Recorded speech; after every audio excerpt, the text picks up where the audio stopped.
დაახლოებით 5 მეგრელი მეგობარი მყავს და ნამდვილი ელარჯი დღემდე არ მოხდა. ხო და მარიამმა ამ ამბავს მარტივად გამოვასწორებთო და ამბასადორში ვესტუმრეთ მეგრულ რესტორან დაირას. მეგრულ სამზარეულოზე ვგიჟდები. უნდა დავტესტოთ.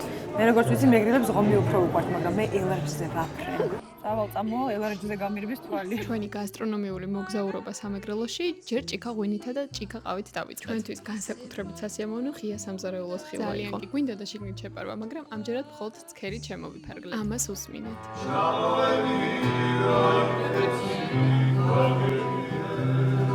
ამ ტკბილი ხმების ფონზე დღეს მე და მარიამმა სამეგრელოში მოგზაურობა გადავწყვეტეთ გებჟალიის, მეგრული ხაჭაპურის, კვახე პომიდრის სალათის, ახლად ამოყვანილი, საოცარი სულგუნის, ხბოს ცხარე ნეკნებისა და რა თქმა უნდა მისი უდიდებულესობა ელარჯის დაგემოვნებით.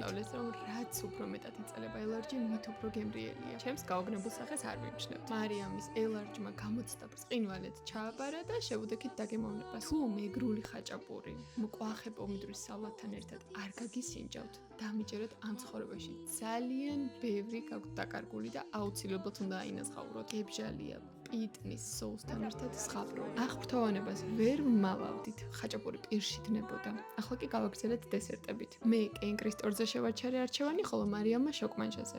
ორივე იყო ენით აღუწერელი, ისეთი, რომ სიმღერა დაგვაწყებინა. მადლობა დაირას და რა თქმა უნდა მეგრელებს, რომ ასეთი საოცარი კულინარიული შედევრები შექმნეს. გავგორდეთ. და რეცეპტს არ გაგვიზიარება.